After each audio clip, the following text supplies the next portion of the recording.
All right, where are we at, Shmuel? On the maps of the administration, you have different color codes. You have a color code for what they call Arab land, and a color code of what's called Jewish land, which is the Jews living on different cities and settlements, and the color code which is called Minhal land. The Minhal is the administrative body of the state. Right? Now, what happens is, if an Arab builds a house on the administrative land, within months the color code is changed to make it Arab land. If he makes a house on the Jewish land, which is part of a settlement or city that wasn't yet built, right, then it becomes Arab land, even though it was color code of Jewish land. But if a Jew does the same thing on an Arab, what they call Arab land, he's immediately thrown off and put in jail. If he puts on for the administrative land, the best that could happen is if he wasn't caught right away, then he goes to trial, and after months he gets thrown off. In fact, even when Jews have bought land and houses from the Arabs over and over and over again, they still for years have to fight for the right to be there, even though it was sold to them proper and they have the deeds to the land, because everything is against the Jew and people who are going in the God's way, because that's how the whole world is working against them. And what happens inside the state is that they try to please the powers that be. Right? They try to do what, for instance, they go according to America, and I hear all these different new laws. For example, you got this Bamba Hussein guy, this black homosexual Nazi guy, or whatever. I'm sorry that I offended you or anybody else here, but see, I'm an enemy to the state, right? Because of them, they are trying to have homosexual parades in the land, to have legalized homosexuality. Well, what can I say? I don't legalize it because I go according to Hashem's laws.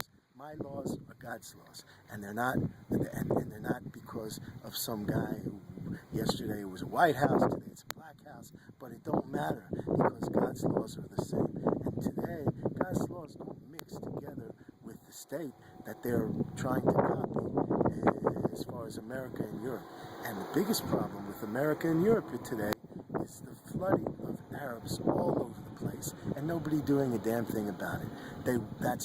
They will destroy every place that they go from within. They do it, and it says so in the Torah. God tells us that every place that they go, they will destroy, and there will be a thorn into your eye. But nobody's listening. Nobody's listening. And it's happened. They've just about taken over all of Europe. It's happening all over America. But nobody's listening. Right? But here, this area is called Beitar. I had a friend whose father came from South Africa, right?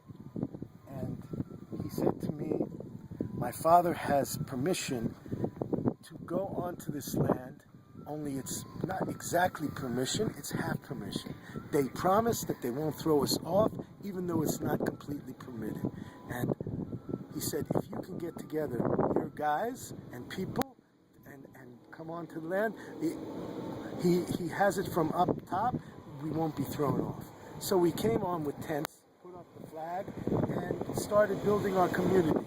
The reason that we were there was not to be homesteaders, but to be homesteaders for the Jewish people in the land of Israel, right? That's the way I did it in many different settlements. This particular settlement, after we put in tents, had more and more people, put in caravans, which you call trailers, and more and more people and families, and then eventually left for the next people that came in to start, when the bureaucrats start coming in and making it, and they made it into a city. It's not the kind of city I would like to see. So it can't be dozed now? It's not the kind of people that I would like to see. They don't feel for the land. They're not on the land. They don't work the land, right? They're disconnected. They don't, it's not like me where we have grapevines and we have olive trees and we go out with the goats and the sheep. We're part of the land. So why are they breathe here? the land. I mean, out here instead of versus Jerusalem or another city. There's no place. Jerusalem's full. So they come here for land values and.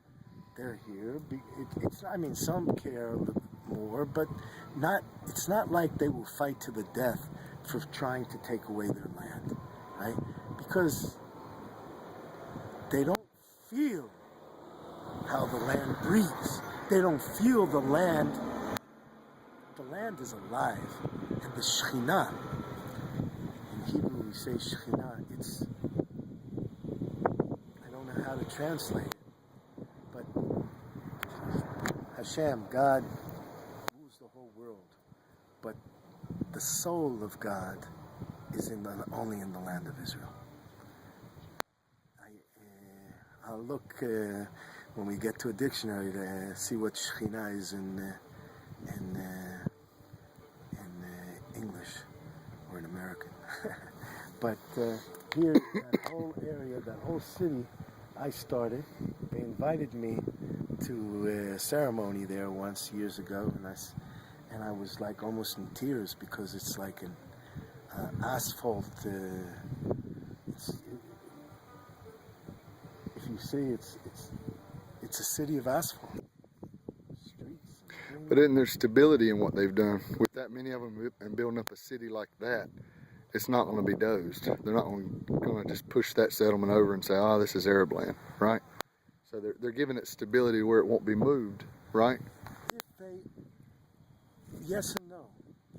Yes, if they come and become stronger through what I teach them, when they come out and they go out with the sheep and the goats and they learn Torah and they feel Hashem, not in some kind of little building where they're disconnected with God, right? I mean, it doesn't matter how many people there are in a certain place. It matters what kind of people there are. I've made bigger uprisings with 50 kids than demonstrations of thousands did, because they knew that we were there for good. We were there for real. We were gonna. They had government. A whole government tried to make. How do you say? Masamatan. Try to talk out. Negotiations with me, like I was some kind of state. When I had 50 crazy, what they call crazy hilltop boys, who were extreme believers, right? The difference is that we can't lose anything because we have everything that we need from God. If they take our car, if they burn our house, we'll build another house. We don't. It's not like we're not bound by any kind of possessions. We can't be bought. We can't be sold. We're dangerous. That's it.